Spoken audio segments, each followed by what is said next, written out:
I'm Edie Bornstein, Vice President of Sales and Marketing for Azamara Club Cruises. This amazing itinerary takes us from Piraeus, Greece, the port for Athens, into Venice, Italy. I'm here with our destination expert, Claudius Dosikow. Hi, Claudius. Hello, Edie. Tell us, what can our guests see and do in Athens, Greece, as they embark on this amazing itinerary? I think anybody, a first-time guest or a repeat visitor to Athens, should consider one of our pre-post hotel stays, because there are many new sites in Athens to be seen. One of them is the new Acropolis Museum, which I find particularly interesting, or some of the other museums, of course, would be the Archaeological Museum, but two inside the museums I really enjoy is the Benaki Museum and the tiny Museum of the Cycladic Arts. Now, once you've had enough of all the museums, I say you hit the Plaka for some dinner. Works for me. So as we embark on this amazing itinerary, the first stop is Kusadasi, Turkey, which is the port for Ephesus, and it's a late night stay. What do you like to see and do there? As you said, Edie, Ephesus is the main attraction to the port of Kusadasi, although some people, and maybe especially if women, like to say the main attraction there is shopping, because it offers some incredible shopping right outside the terminal, very easy walking distance from our ship, and you can buy just about anything from Turkish delight to the beautiful Turkish carpets.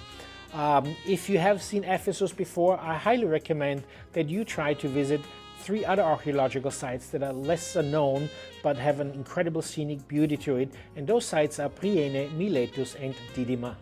Well, having been there, I couldn't agree with you more. So as we continue on, the next stop is Mykonos, another beautiful Greek island. What do you like to see and do in Mykonos, particularly since we're there for an overnight? As you know, Edie, Mykonos doesn't offer a whole lot of archaeological sites or temples or cathedrals to visit, so consequently I like to recommend our passengers to take a short ferry ride over to the neighboring island of Delos, which is a museum island. Nobody lives on the island, and you can have some beautiful hikes through some archaeological sites, taking some breathtaking views, and you're back for lunch, which allows you the whole afternoon and evening to explore beautiful Mykonos on your own. Wonderful. Then we continue on to yet another beautiful Greek island, Santorini, and we're actually there for a late night stay. What do you like to see and do on Santorini? In Santorini, our guests should definitely be on deck as we arrive in the morning, because the entrance into this crater is absolutely spectacular. And then once passengers make their way to the top of the volcano, to the villages, I recommend that they visit the village of Ia, located in the northeastern side. From there you can take in some of the best views of the island. Sounds good to me. And then we go on to the beautiful Greek island of Crete, or Krete as the Greeks call it, and we're stopping actually in the port of Hania, and that's a late night stay, and I'm sure I never pronounce it correctly. So what is the correct way to pronounce it? Because it's actually spelled with a C, and nobody would know better than you, our destination expert.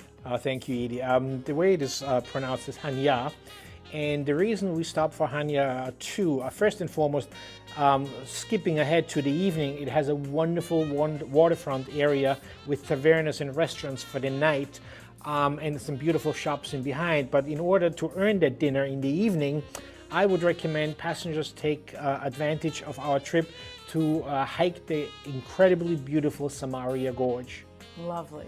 And then we go on to Katakalon, Greece. What is there to see and do there? We really stop in Katakalon for one reason and one reason only. It offers us close access to the archaeological site of Olympia, and I think the name says it all. Sure.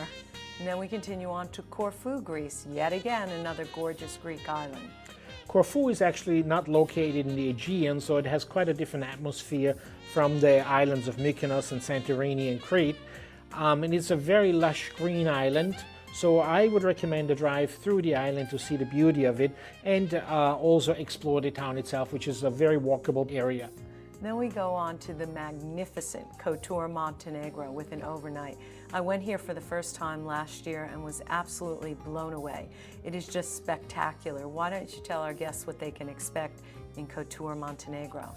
As you said, it is one of many spectacular places we stop on this particular itinerary, and there are several reasons why it is so wonderful, because as you know, Edie, it is Europe's southernmost fjord, and it's breathtaking with the high mountains, and it will take the ship about 75 minutes to sail from the Adriatic to the village of Kotor. And once we arrive in Kotor, the village is just 3-4 minutes walk from the pier, and a very charming small village, beautifully situated, very well preserved, lots of shops and restaurants. But I would also recommend to our guests that they make the trip over to the resort town of Budva. Beautiful. Then we carry on to Dubrovnik, Croatia, with yet another late night stay. What do you like to see and do in Dubrovnik?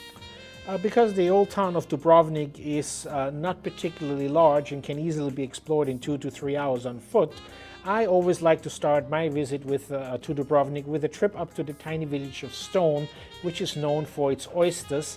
And there are a couple of really nice restaurants right on the waterfront, and there's nothing like having a nice fresh seafood dinner with some of the new Croatian wines, which I know you have, we both actually have started to like and taste. Definitely. And then we continue on yet again in Croatia to Var. Why don't you tell them about Var?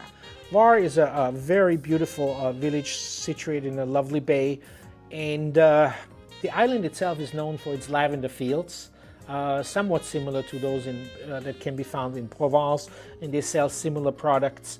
And I would recommend a drive to the little village of Starigrad at the other end of the island.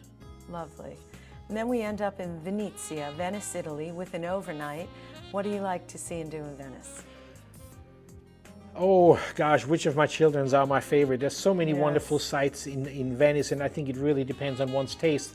But something I like to do in Venice each and every time is I just simply put on my best walking shoes and walk with really no particular map in my head about where to go, and just explore the many wonderful nooks and crannies and streets of Venice on foot.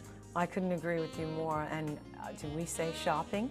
Not just for Murano glass, but all of those Italian gods like Gucci and Versace and Armani live very well in Venice as well. Beautiful, beautiful shopping in Venice, as well as San Marco Square, and taking the boat across to the Cipriani Hotel and strolling through their sculpture garden. Just a gorgeous, gorgeous city. Well, whether you take this amazing itinerary or any of our others, for sure at Azamara Club Cruises, you'll love where we take you. Come cruise with us. Bon voyage!